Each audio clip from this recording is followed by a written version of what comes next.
Ladies and gentlemen, this is an emergency. Are there any fighter pilots on board? Captain Rodriguez's voice shook over the intercom as alarms screamed and warning lights flared in the cockpit. Passengers clutched their seats in terror, unaware that the only people capable of saving them were two black teenage girls dismissed as nobodies, now asleep in economy class. The cockpit is flashing with warning lights. Alarms are screaming, and his co-pilot, Jennifer Walsh, is staring at instrument panels she's never seen fail simultaneously. 220 passengers are about to face their worst nightmare at $37,000 FT. Listen to the chaos erupting in the cabin. Passengers are whipping their heads around, searching desperately for anyone who might save their lives. Business travelers are gripping their armrests. Mothers are clutching their children, and the elderly man in seat 12C is quietly praying. Flight attendants are rushing down the aisles, their professional masks slipping as panic sets in. Everyone is looking for a hero, for someone with the skills to bring this massive aircraft safely to the ground. But here's what nobody on Flight 8C2 could have imagined. The two people who could save every single life on that plane were fast asleep in economy seats 23A and 23B. Two 14-year-old black twin girls who had been dismissed, ignored, and underestimated from the moment they stepped onto this aircraft. Ella and Stella Williams looked like typical teenagers, but they possessed skills that would make seasoned pilots jealous. Welcome back to Black and Bruised Stories. If you're new here, you've just joined a community dedicated to truth, justice, and survival. Show some love by clicking the like and subscribe button. Before we dive deeper into this story, drop a comment where you are watching from and what time it is for you right now. Ella Williams shifts slightly in her sleep, her curly hair falling across her face as turbulence rocks the aircraft. In her lap rests a worn copy of Advanced Aircraft Systems, reading material that would challenge most engineering students. Her sister Stella sleeps peacefully beside her, dreaming of spacecraft and distant planets, completely unaware that her thousands of hours on flight simulators are about to become the difference between life and death for everyone aboard. Nobody on that plane could have imagined that these two dismissed teenagers would become their only hope for survival. But by the time Flight 892 touched the ground, these young girls would rewrite everything people thought they knew about heroes, expertise, and never judging a book by its cover. Let me tell you exactly how we got to this terrifying moment. 3 hours earlier, Ella and Stella Williams were standing in Denver International Airport, facing the same prejudice and assumptions they dealt with their entire lives. These weren't ordinary 14-year-olds. They were the daughters of Colonel Patricia Williams, one of the most decorated fighter pilots in the United States Air Force, currently deployed overseas defending our freedom. Ella is the analytical twin, quiet, methodical, with a mind that processes technical information like a supercompute. She reads aviation manuals the way other kids read comic books, memorizing specifications, emergency procedures, and aircraft systems with photographic precision. She can tell you the exact fuel capacity, maximum altitude, and emergency protocols for virtually every commercial and military aircraft in service today. When other kids her age are worried about social media, Ella is studying the physics of flight and dreaming of becoming an aerospace engineer. Stella is Ella's opposite, but equal outgoing, confident, with an infectious enthusiasm for everything related to flight and space exploration. She wants to be an astronaut to pilot spacecraft to Mars and beyond. While her classmates play video games, Stella spends countless hours on advanced flight simulators, mastering emergency scenarios that would challenge experienced pilots. She's the twin who asks a million questions, who wants to understand not just how things work, but why they work that way. Here's what makes their story absolutely extraordinary. These girls have been raised on military bases around the world: Germany, Japan, South Korea, and multiple bases across the United States. They've been surrounded by fighter jets, cargo planes, and some of the most skilled pilots on Earth since they could walk. Their mother and her fellow pilots recognized something special in these girls and began training them during off-duty hours when they were just 10 years old. We're talking about thousands of hours on military flight simulators. We're talking about training that covers everything from basic aircraft operation to complex emergency scenarios. These girls can identify any aircraft just by the sound of its engines. They know the difference between a Pratt& Whitney and a Rolls-Royce turbine from 3 miles away. They've studied every major commercial aircraft model, memorized emergency checklists, and practiced scenarios that most licensed pilots never encounter in their entire careers. Ella and Stella currently attend the Morrison Academy, a specialized STEM school designed specifically for military children. They're not just good students, they're exceptional. Advanced calculus, physics, aerospace engineering, meteorology, subjects that challenge college students are routine coursework for these remarkable twins. Their teachers describe them as prodigies, but more importantly, they describe them as dedicated, hard-working young women who never let success go to their heads. But here's the heartbreaking reality these brilliant girls face every single day. The moment people see two young black teenagers, assumptions take over, intelligence is questioned, capabilities are dismissed, experience is ignored, and on this flight, those prejudices almost cost everyone their lives. From the moment they entered Denver International Airport, Ella and Stella were treated like problems to be managed rather than passengers to be served. The gate agent, a woman named Carol Henderson, took one look at their unaccompanied minor status and assumed they needed constant supervision.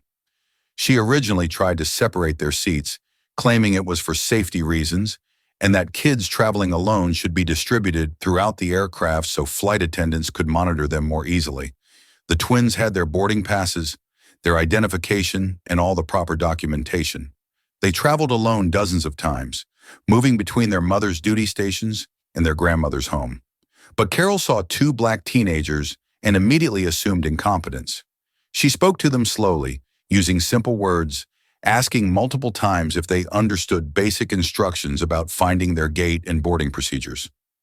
Flight attendant Sandra Martinez had been flying for 15 years, and she thought she'd seen everything.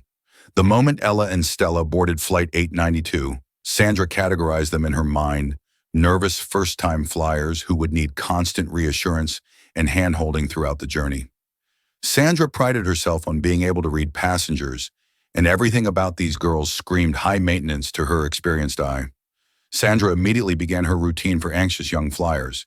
She explained how seatbelts worked, pointed out the location of bathrooms, and assured them that flying was perfectly safe and they had nothing to worry about. She spoke in the patronizing tone that adults often use with children, never imagining that these children knew more about aircraft safety than she'd learned in her entire career.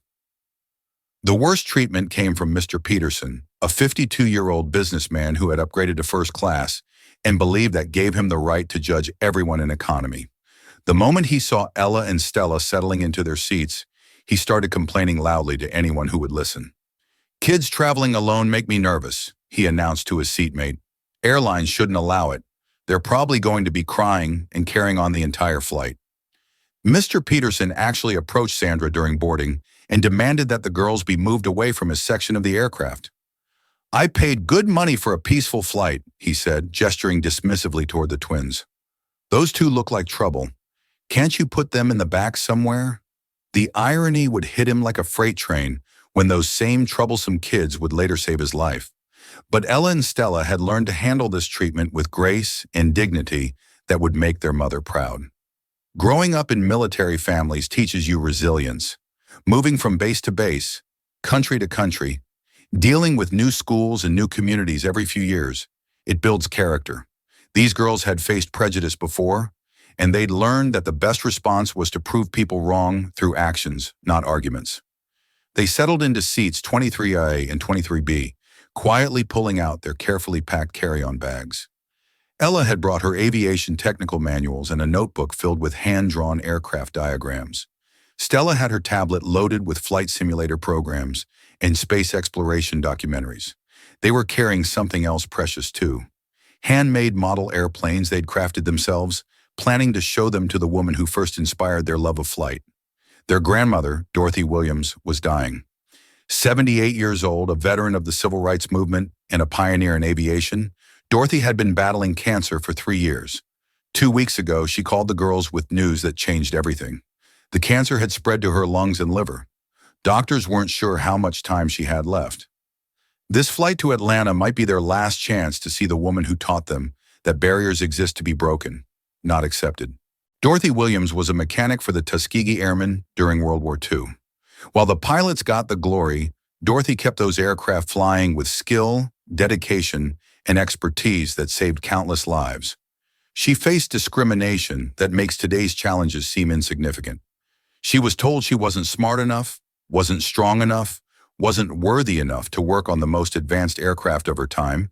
But Dorothy proved them all wrong, and she became one of the most respected mechanics in the entire program. Dorothy used to tell her granddaughters, "Baby girls, when people tell you that you can't do something because of how you look or how old you are, you show them what you can do with these hands and this mind. The sky isn't your limit, it's just your starting point." Those words echoed in Ella and Stella's minds as they settled in for what they hoped would be a quiet flight to see their hero one more time. Flight 892 was scheduled for a routine 2.5-hour journey from Denver to Atlanta.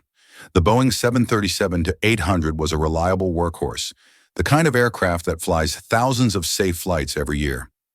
Captain Rodriguez had been flying this route for 8 years, and he could practically navigate it with his eyes closed. Co-pilot Walsh was newer to the airline, but she was competent and eager to learn.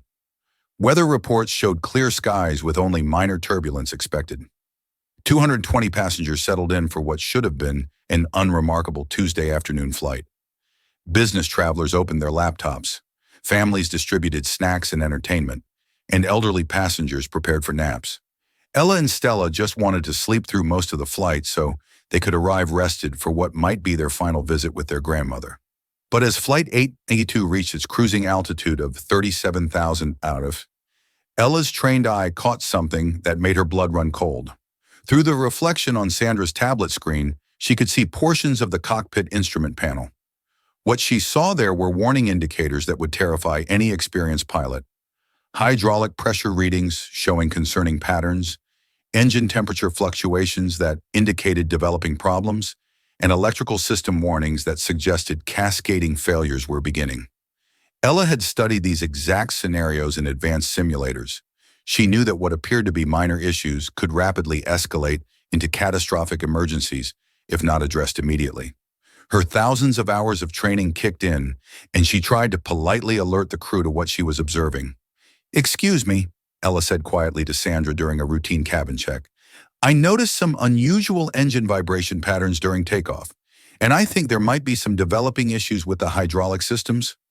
Sandra looked at this 14-year-old girl and heard nothing but childish anxiety.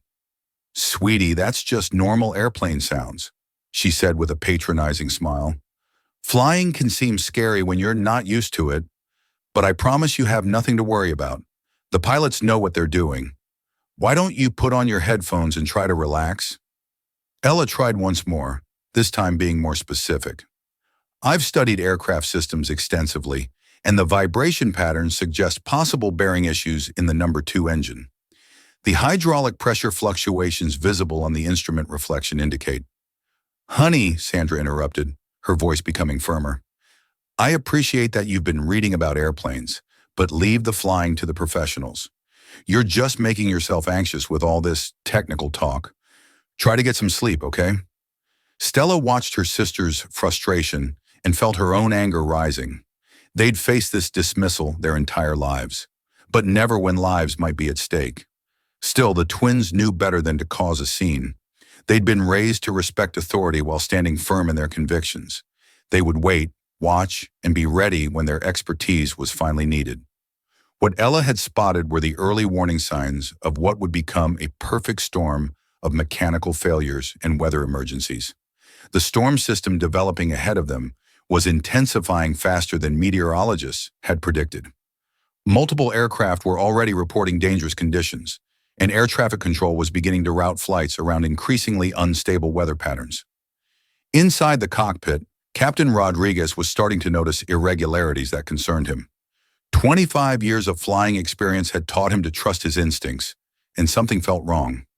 Co-pilot Walsh was focused on standard flight procedures, but she was about to face challenges that her limited experience hadn't prepared her for. The Boeing 737 continued its eastward journey, carrying passengers who trusted that everything was under control. But at 37,000 ft, with storm systems intensifying and mechanical issues developing, Flight 892 was heading toward a crisis that would test everyone aboard in ways they never imagined.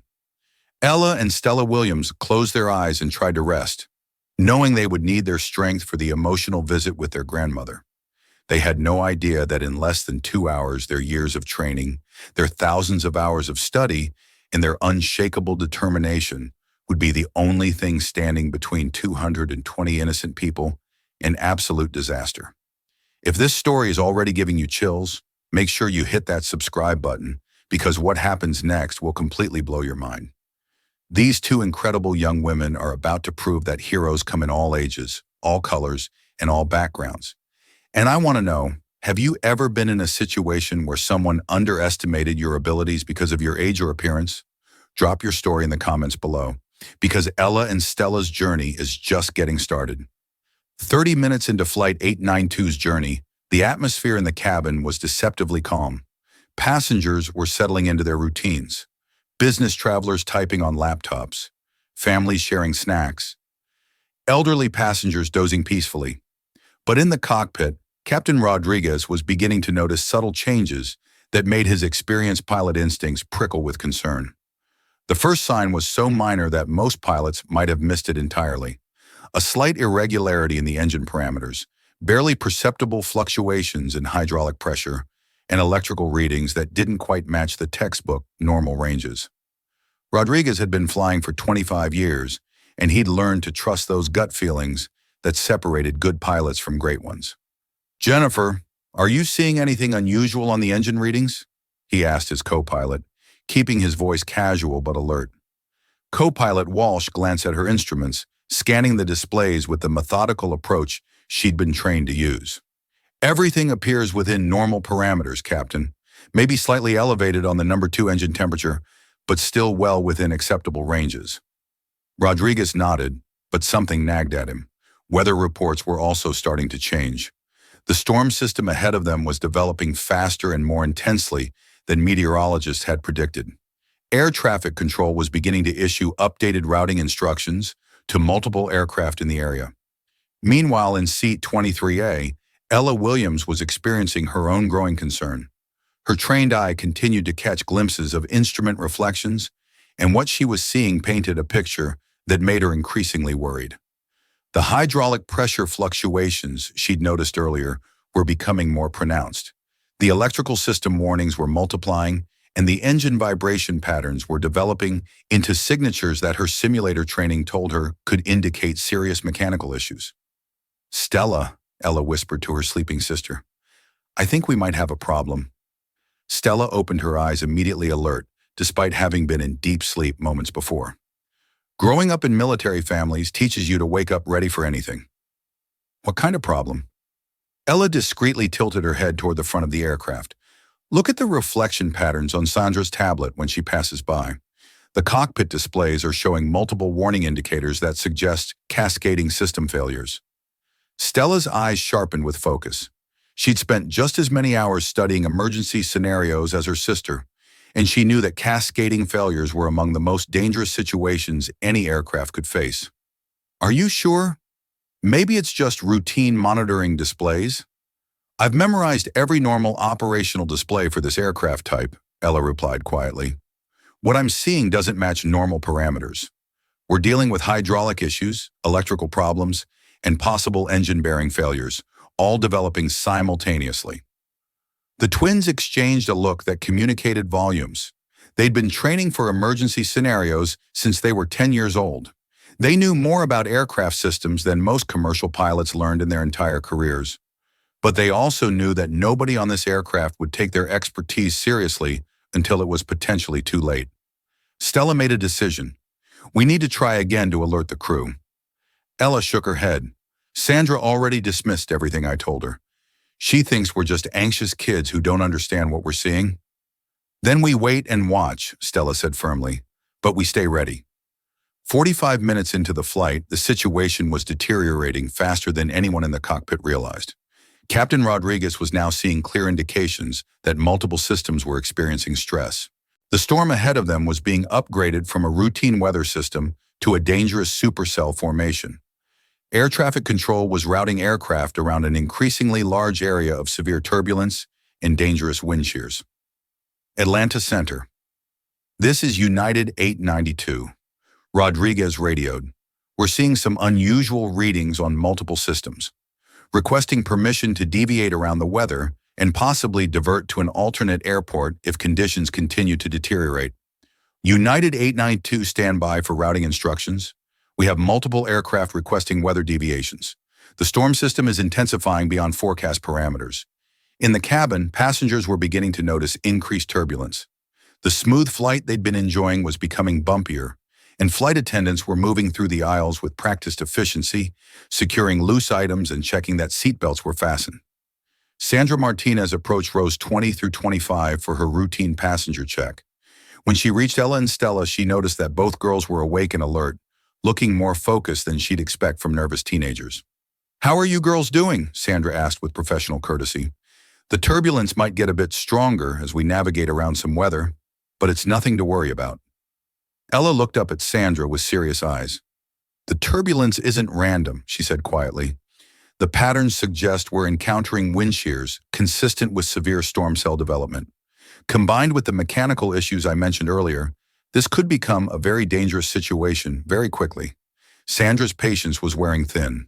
She'd dealt with nervous passengers for 15 years, and she thought she knew how to handle anxious travelers. "Sweetheart, I understand that flying can be scary, but you really don't need to worry about technical details. The pilots are highly trained professionals who know exactly what they're doing." "Ma'am," Stella interjected politely but firmly, "my sister and I have extensive training in aircraft systems and emergency procedures. We're not nervous passengers. We're trying to help you understand that this aircraft is developing multiple critical issues that require immediate attention."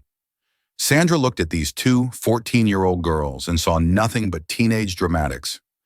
"Girls, I appreciate your concern, but unless you have pilot licenses, I need you to let the crew handle the flight. Put on your headphones. Try to relax and trust that we know what we're doing." The twins watched Sandra walk away, frustration building, but discipline holding firm. They'd been raised to respect authority while standing ready to serve when needed. Their mother had taught them that sometimes the hardest part of being exceptional is waiting for others to recognize your capabilities. 1 hour into Flight 892, the situation in the cockpit was becoming critical. Captain Rodriguez was now dealing with multiple confirmed system malfunctions. Hydraulic pressure in 2 separate systems was dropping below safe parameters. Electrical warnings were indicating problems with backup power systems.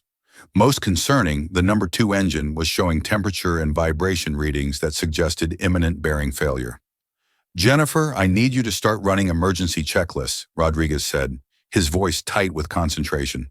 "We're looking at multiple system failures, and I want to be prepared for rapid escalation." Co-pilot Walsh felt her heart rate spike. She'd been flying commercially for only 18 months, and while she was competent and well-trained, she'd never faced a genuine multi-system emergency. "Which checklist should I prioritize, Captain?" "Start with hydraulic failure procedures, then electrical emergency protocols, and get me direct communication with Atlanta approach control. We're going to need priority handling and emergency equipment standing by." The weather situation was also deteriorating beyond what anyone had anticipated. The storm system ahead of them was now classified as a severe supercell with embedded tornadoes, extreme turbulence, and wind shears that could tear an aircraft apart.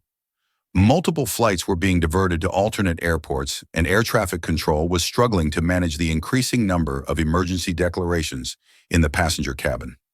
People were beginning to sense that something beyond routine turbulence was happening. Experienced flyers noticed that the flight attendants' movements had become more purposeful and urgent. The captain's voice had changed tone during his last announcement, and the turbulence was unlike anything most passengers had experienced. Ella and Stella Williams were processing information that would overwhelm most adults. Through their observation of instrument reflections, crew behavior patterns, and the aircraft's flight characteristics, they were building a comprehensive picture of an emergency situation that was spiraling toward disaster. "Stella, we're looking at a perfect storm scenario," Ella whispered. "Multiple mechanical failures combined with severe weather conditions that exceed the aircraft's safe operating limits." "I know," Stella replied grimly. This is exactly the type of scenario Mom trained us for. Remember the simulator sessions where they threw everything at us simultaneously? System failures, weather emergencies, and crew incapacitation? Ella nodded. Those weren't just training exercises. Mom was preparing us for real-world situations where military families might face emergencies during civilian travel. The twins had undergone training that most commercial pilots never experience. Military emergency preparedness included scenarios where family members might need to assist in crisis situations. Colonel Patricia Williams had insisted that her daughters be prepared for any situation anywhere in the world. Do you think we're the only people on this aircraft with the training to handle what's developing? Stella asked quietly. Ella scanned the passenger cabin, evaluating everyone she could observe. I don't see anyone else who's recognizing the signs. Most passengers are concerned about turbulence, but they don't understand that we're facing system failures that could make this aircraft uncontrollable. 75 minutes into Flight 892, Captain Rodriguez was fighting a losing battle against multiple cascading emergencies. The number 2 engine had just thrown several warning lights indicating immediate shutdown was required. Hydraulic pressure in the primary system had dropped to critical levels. Electrical backup systems were showing intermittent failures, and directly ahead of them was a wall of weather that looked like something from a disaster movie. Atlanta Center United 892 declaring emergency. We have multiple system failures and are unable to maintain current flight path due to severe weather.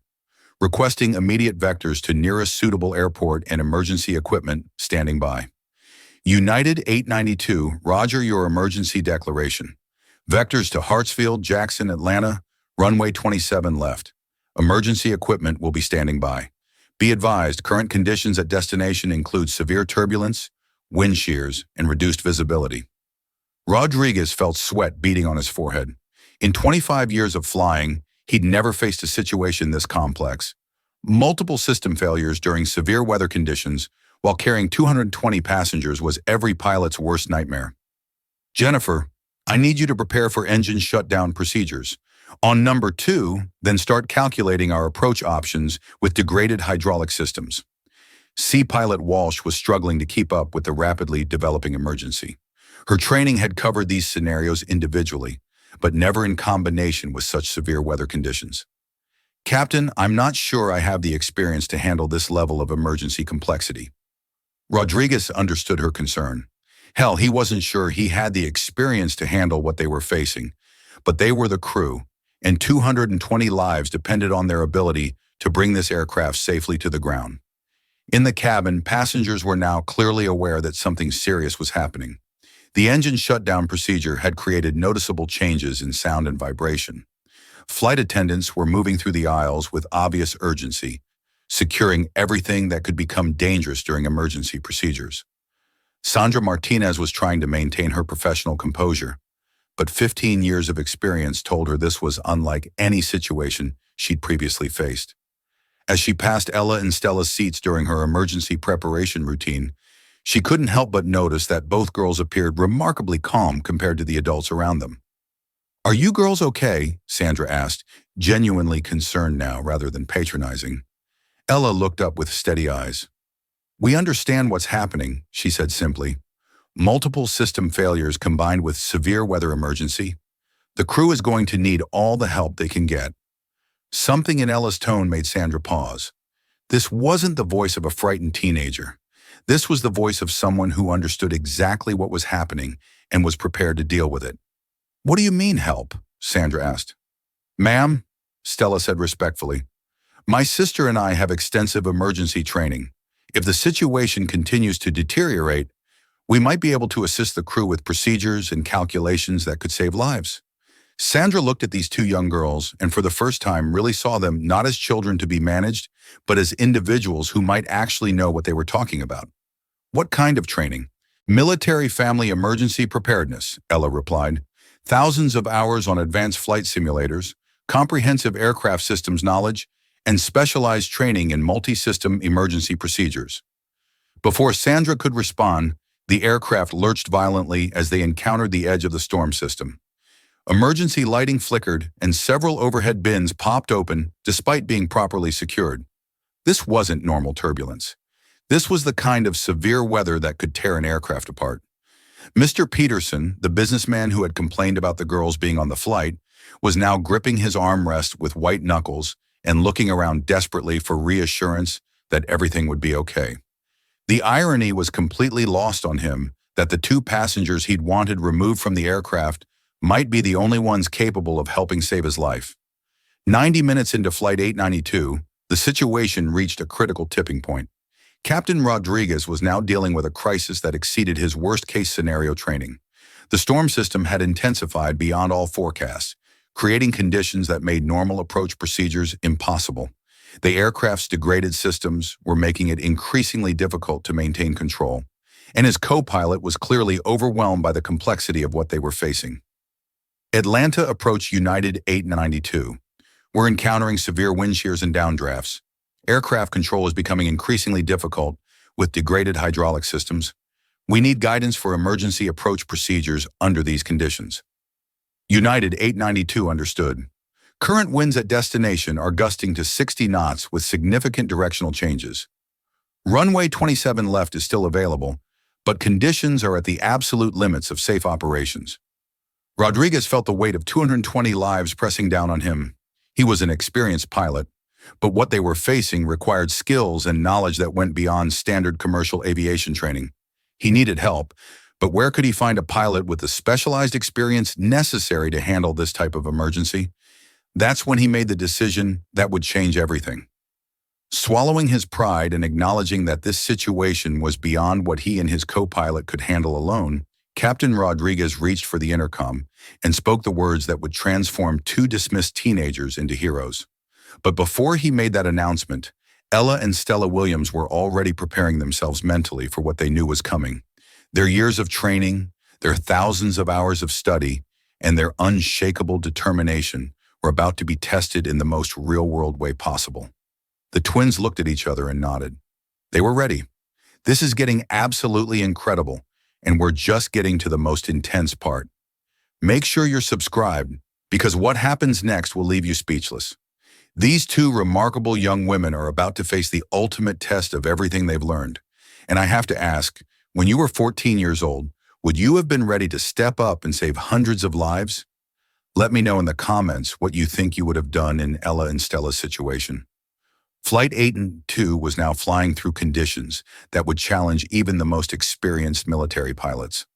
The storm system had become a monster, a supercell with embedded tornadoes, wind shears exceeding anything in the textbooks, and turbulence so severe that it was throwing passengers against their seatbelts with bone-jarring force.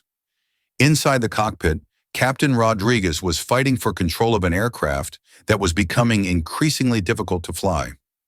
The number 2 engine was completely shut down now, its failure creating asymmetric thrust that made the aircraft want to yaw and roll in directions that could quickly become unreoverable. The primary hydraulic system pressure had dropped to levels that made normal flight controls sluggish and unresponsive. Electrical systems were failing intermittently, causing instrument displays to flicker and critical systems to operate on backup power that might not last much longer. Jennifer, I need you to calculate our fuel remaining and determine if we have enough to reach an alternate airport with better weather conditions, Rodriguez said, his voice tight with concentration as he fought to keep the aircraft level. Co-pilot Walsh was struggling with calculations that would normally be routine. The stress of the emergency combined with her limited experience in crisis situations was making it difficult for her to process information quickly and accurately. Captain, I'm showing approximately 40 minutes of fuel remaining at current consumption rates, but the engine shutdown and increased drag from flying through this weather are affecting my calculations. That's not enough margin for error, Rodriguez realized grimly. We're committed to Atlanta regardless of conditions. 100 minutes into the flight, the situation took a turn that would test everyone aboard beyond their limits. Captain Rodriguez, who had been fighting the controls and managing multiple emergencies for over an hour, suddenly felt a crushing pain in his chest that made his vision blur and his left arm go numb. Jennifer, he gasped, I think I'm having a heart attack. The words hit co-pilot Walsh like a physical blow. She watched in horror as Captain Rodriguez slumped forward in his seat. his hands slipping from the control yoke as a massive coronary event overwhelmed his system. Suddenly, she was alone in the cockpit of a damaged aircraft flying through the worst weather conditions she'd ever encountered, responsible for the lives of 220 passengers. Captain Rodriguez Walsh shook her colleague, but he was unconscious, his breathing shallow and irregular. The aircraft immediately began to drift off course as the autopilot system, already struggling with the degraded hydraulic systems, couldn't compensate for the severe turbulence and wind shears they were encountering. Walsh grabbed the radio with shaking hands. Atlanta Center, United 892, we have a medical emergency in the cockpit. Captain is incapacitated, and I'm now the only pilot available. Request immediate emergency assistance and guidance. United 892, copy your emergency. Medical emergency crews are standing by. What is your current status and capability? Walsh tried to steady her voice, but the panic was evident. I have 18 months of commercial flying experience, and I've never handled an emergency of this magnitude. Multiple system failures, severe weather conditions, and now I'm flying this aircraft alone. In the passenger cabin, people could sense that something catastrophic was happening. The aircraft's flight pattern had become erratic, climbing and descending unpredictably as Walsh struggled to maintain control with degraded systems and no assistance. Flight attendants were moving through the aisles, trying to maintain calm while preparing for what might be an emergency landing under the worst possible conditions. Sandra Martinez was fighting her own rising panic as she realized the full scope of what they were facing. An incapacitated captain, an overwhelmed co-pilot, multiple mechanical failures, and weather conditions that were beyond anything in her 15 years of flying experience. She looked around the cabin, desperately hoping to see someone who might be able to help. That's when her eyes fell on Ella and Stella Williams. Both girls were sitting calmly in their seats, not panicking like the adults around them. Instead, they appeared to be mentally processing information and preparing for action. Sandra remembered their earlier conversation about having extensive emergency training and suddenly wondered if she had dismissed expertise that could save everyone's life. Ella and Stella had been monitoring the situation through every available indicator: instrument reflections, crew behavior, aircraft performance characteristics, and their own understanding of emergency procedures. When Captain Rodriguez's medical emergency occurred, they immediately recognized that Flight 892 was now facing a crisis that exceeded normal emergency response capabilities. Stella co-pilot Walsh doesn't have the experience to handle what we're facing, Ella said quietly. She's going to need help, and we might be the only people on this aircraft with the training to provide it. I know, Stella replied. This is exactly the scenario Mom prepared us for. A situation where civilian authority is overwhelmed and military training becomes necessary for survival. The twins had been raised in a military culture that emphasized service above self. When people needed help, you provided it regardless of whether others recognized your qualifications. Their mother had drilled into them that expertise carried responsibility. And that responsibility didn't disappear just because other people underestimated your capabilities. Should we try to approach the cockpit? Stella asked. Ella shook her head. Not yet. Walsh is going to have to ask for help first. If we approach without being invited, we'll be seen as interfering kids rather than qualified assistants. In the cockpit, co-pilot Walsh was discovering that flying a damaged aircraft through severe weather conditions was beyond anything her training had prepared her for. The hydraulic problems were making the controls increasingly unresponsive. The electrical failures were causing instrument readings to fluctuate unpredictably, and the weather conditions were throwing the aircraft around with forces that threatened to exceed structural limits. Atlanta Center, United 892, Walsh radioed, her voice cracking with stress. I don't think I can handle this alone. The aircraft is becoming increasingly difficult to control, and I don't have the experience to manage these multiple emergencies simultaneously. United 892 copy. We're going to walk you through emergency procedures step by step. First, let's work on stabilizing your flight path and getting you lined up for an emergency approach. But Walsh knew that radio guidance wouldn't be enough. She needed someone in the cockpit with her, someone who understood aircraft systems and emergency procedures at a level that could complement her basic flying skills. She needed another pilot. That's when she made the decision that would change everything. Co-pilot Walsh reached for the passenger intercom system and spoke the words that everyone aboard had been dreading. "Ladies and gentlemen, this is co-pilot Walsh speaking. We have experienced a medical emergency in the cockpit, and I need to know immediately. Is there any military pilot, any fighter pilot whatsoever on board this aircraft?" The cabin erupted in murmurs and gasps as passengers looked around desperately, hoping someone would step forward. Business travelers scanned the aisles. Mothers clutched their children and elderly passengers closed their eyes in prayer. Everyone was looking for a hero, for someone with the skills to save their lives. Seconds passed that felt like hours. No one stood up. No one raised their hand.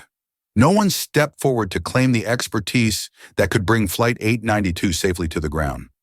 A businessman in first class half raised his hand, then lowered it sheepishly. "I've taken some flying lessons," he mumbled to his seatmate, "but I've never flown anything bigger than a Cessna." A retired mechanic in row 15 considered speaking up. He'd worked on aircraft for 30 years, but he'd never actually piloted one. His mechanical knowledge, while extensive, wouldn't help fly a damaged Boeing 737 through severe weather. The silence stretched on, heavy with desperation and growing fear. Passengers were beginning to realize that no qualified pilot was going to save them. They were trapped at 37,000 ft in a damaged aircraft with only an overwhelmed co-pilot between them and disaster. That's when Ella Williams stood up. "Ma'am," she called out clearly, her young voice cutting through the cabin noise, "my sister and I can assist you." The entire cabin turned to stare at this 14-year-old girl who had just claimed she could help fly a commercial airliner. Murmurs of disbelief rippled through the passengers. Some people actually laughed, thinking they were witnessing teenage delusion under stress. Mr. Peterson, the businessman who had complained about the girls being on the flight, stood up angrily. "This is insane," he shouted. "We're not going to let children play with our lives. Someone needs to stop this nonsense before these kids get us all killed." Other passengers began voicing similar concerns. A mother holding her baby looked horrified at the thought of teenagers in the cockpit. An elderly man shook his head and muttered about kids these days thinking they know everything.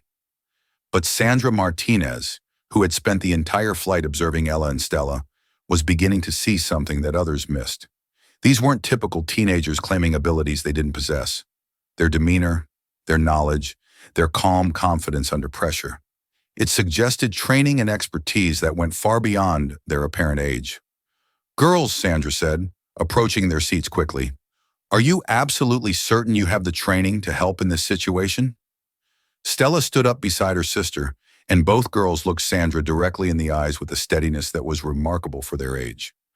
"Ma'am, we have thousands of hours of training on advanced flight simulators, comprehensive knowledge of aircraft systems and emergency procedures, and specific preparation for multi-system failure scenarios exactly like what this aircraft is experiencing."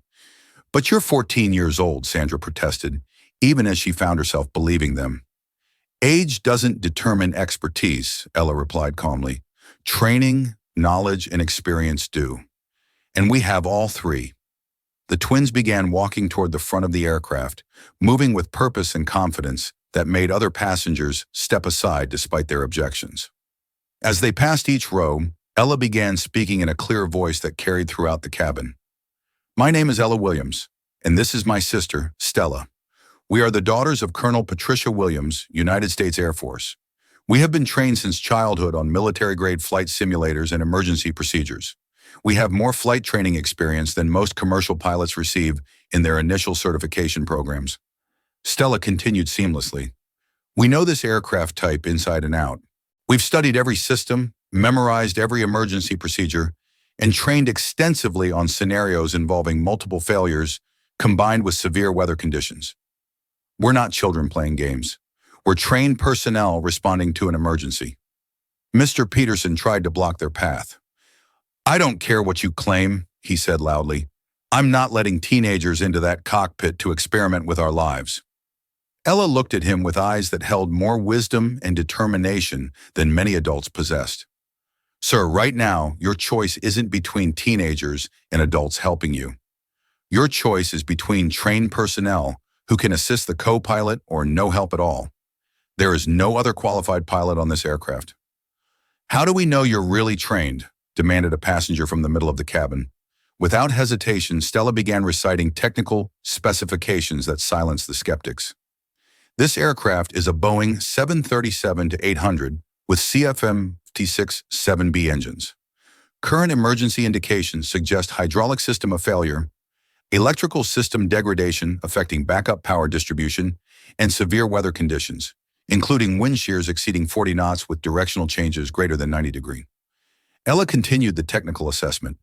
Emergency approach procedures under these conditions require manual flight control compensation for asymmetric thrust, hydraulic-assisted steering limitations, and calculated approach speeds adjusted for increased aircraft weight due to fuel that couldn't be dumped safely in current weather conditions. The cabin fell silent. These weren't the words of children pretending to know about airplanes. This was the language of trained aviation professionals discussing specific technical challenges that required expert knowledge to understand. Sandra made her decision. "I'm taking them to the cockpit," she announced to the cabin. "At this point, any qualified help is better than no help at all." As the twins moved toward the front of the aircraft, they could hear co-pilot Walsh's increasingly desperate radio communications with air traffic control. Her voice was cracking under the stress of trying to manage an emergency that was beyond her experience level. "Atlanta Center, United 892. I'm having difficulty maintaining aircraft control. The weather conditions combined with system failures are exceeding my ability to compensate. I need immediate guidance on emergency approach procedures for these conditions." United 892, we're going to walk you through the procedures step by step. First, reduce power on your remaining engine to minimum approach setting and prepare for manual trim adjustments to compensate for asymmetric thrust. But Walsh's voice came back, shaking with uncertainty. "Atlanta Center. I'm not sure I can execute these procedures safely. I've never performed manual approach calculations under these conditions with degraded aircraft systems." That's when Sandra knocked on the cockpit door. "Ma'am, I have 2 passengers who claim to have extensive flight training and emergency procedure knowledge. They're requesting permission to assist you." Through the intercom, co-pilot Walsh's voice was heavy with desperation. "Send them up. At this point, I'll take any help I can get." Sandra opened the cockpit door, and Ella and Stella Williams stepped into the flight deck of a commercial airliner that was fighting for its life. What they saw there would have overwhelmed most adults. Instrument panels flashing with warning lights, weather radar showing a massive storm system directly ahead, and an unconscious captain slumped in his seat while a young co-pilot struggled with controls that were becoming increasingly unresponsive. Co-pilot Walsh looked up at these 2 teenagers and felt her heart sink. "Please tell me you're older than you look," she said desperately. "Ma'am, we're 14 years old," Ella replied honestly. "But we have the training and knowledge necessary to help you bring this aircraft safely to the ground." Walsh stared at them for a moment, processing the impossibility of her situation. Then she looked at her instrument panel at the weather radar showing conditions that could kill everyone aboard, and at the unconscious captain who couldn't help her anymore. "Prove it," she said simply. Ella immediately moved to the captain's position and began scanning the instrument displays with the systematic efficiency of a trained pilot. "You're showing hydraulic system of failure with pressure dropping below minimum operational parameters. Electrical backup systems are operating on emergency power with approximately 20 minutes of reserves remaining.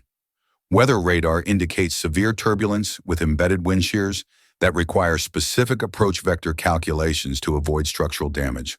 Stella positioned herself at the engineering panel and began calling out critical information.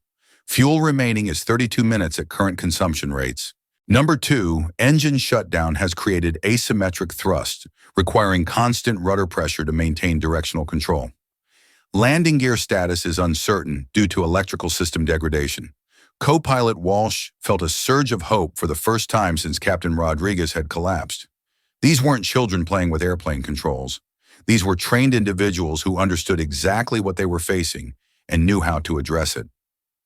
"What do you recommend?" Walsh asked, ready to accept help from any source that could save the lives of everyone aboard. Ella and Stella exchanged a look, mentally accessing years of training and thousands of hours of preparation for exactly this scenario. They were ready to prove that heroes come in all ages, all backgrounds, and all appearances. "First, we stabilize the aircraft," Ella said with calm authority. Then we calculate an approach vector that accounts for weather conditions and aircraft limitations. And then we bring everyone home safely. The most incredible part of the story is just beginning. These two remarkable young women are about to demonstrate skills that will amaze seasoned pilots and save the lives of everyone aboard Flight 892. Make sure you hit that subscribe button if you want to see how Ella and Stella prove that age is just a number when you have the right training and determination. And tell me in the comments, do you think you would have trusted these teenagers with your life in this situation? Their expertise is about to be put to the ultimate test. The cockpit of Flight 892 had become a war room where Ella and Stella Williams were about to prove that expertise doesn't come with an age requirement.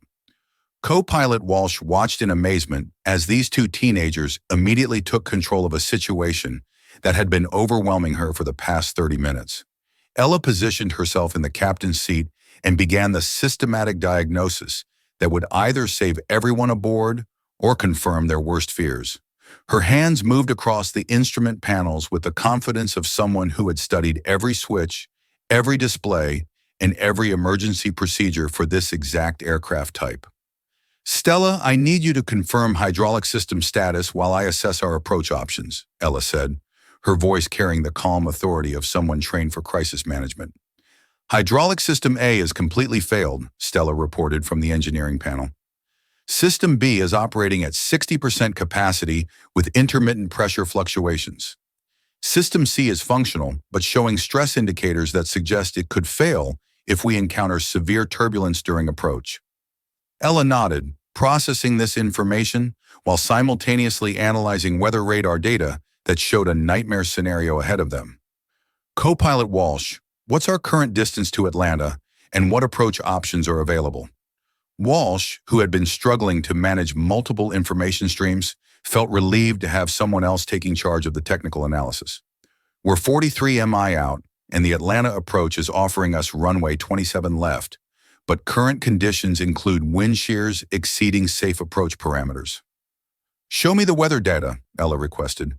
And when Walsh displayed the radar information, both twins immediately recognized patterns that would challenge even the most experienced pilots. "This is a supercell formation with embedded rotation," Stella observed. "Wind shears are directional and vertical, with velocity changes exceeding 60 knots over distances less than 2-hour minor. Standard approach procedures won't work under these conditions." Ella was already calculating alternatives in her head, drawing on training scenarios that simulated exactly these conditions. "We need to execute a modified military approach, steeper descent angle, higher approach speed initially with rapid deceleration, and manual compensation for wind shear effects." Co-pilot Walsh looked at these teenagers with growing respect. "I've never performed that type of approach. It's not part of standard commercial aviation training, but it is part of military emergency training," Ella explained. "And with our aircraft's degraded systems, it's our only option for safely reaching the runway." What happened next would be talked about in aviation circles for years to come. Ella Williams, a 14-year-old girl, began coordinating an emergency approach that combined advanced mathematical calculations, real-time weather analysis, and aircraft systems management at a level that impressed even the air traffic controllers guiding them. "Atlanta approach United 892. Ella radioed, her young voice steady and professional. "We're requesting clearance for a modified approach profile. We'll be executing a high-speed descent with manual wind shear compensation due to aircraft system limitations." United 892. Who is this speaking? We were communicating with co-pilot Walsh. "Atlanta approach. This is emergency assistance personnel. Co-pilot Walsh remains pilot in command, but I'm providing technical support for approach calculations and systems management." "Atlanta approach United 892. We're encountering severe wind shears at 4,000 FTD, Ella radioed, compensating with power adjustments and manual trim. Request confirmation that emergency equipment is positioned and ready." United 892 emergency equipment is standing by. Fire and rescue medical teams and structural engineers are all in position. "You're doing excellent work up there." The approach they were executing required split-second timing, perfect coordination between all three crew members, and mathematical calculations that were being performed in real time under life or death pressure. Any mistake could result in structural failure, loss of control, or impact with terrain at speeds that would kill everyone aboard. Atlanta approach United 892. Were unable to confirm landing gear deployment due to electrical system failures. Request foam application to runway 27 left and prepare for possible gear-up emergency landing. Co-pilot Walsh, I need you to prepare for manual braking procedures. If our anti-lock systems fail, we'll need to prevent wheel lockup through pressure modulation. What happened in the final 2 minutes of Flight 892's approach would become legendary in aviation history. Ella Williams, guiding co-pilot Walsh through control inputs, while Stella managed systems and provided critical information, brought a damaged Boeing 737 through weather conditions that had grounded other aircraft with system failures that should have made landing impossible. 50 FT altitude, Stella called. Ground effect compensation required for wind conditions. Flaring now, Ella announced, guiding Walsh through the delicate procedure of transitioning from descent to landing attitude while compensating for gusting winds that were trying to push them off the runway center line. Flight 892 touched down on runway 27, left with a landing that was firm but controlled. The landing gear, despite electrical problems, deployed properly and held the braking systems, though degraded, brought the aircraft to a safe stop within the runway confines. Emergency equipment surrounded them immediately, but it wasn't needed. Ella and Stella Williams had brought everyone home safely. This incredible story reminds us that we should never judge a book by its cover, and that sometimes the most remarkable people are sitting right next to us, waiting for their moment to change the world. Ella and Stella Williams proved that heroes come in all forms, and that expertise, courage, and service have no age limits. If this story has inspired you as much as it has inspired millions of others, make sure you subscribe to hear more incredible stories of ordinary people doing extraordinary things. And I want to know, what assumptions have you made about people that this story has changed? How will you look at young people differently after learning about Ella and Stella Williams?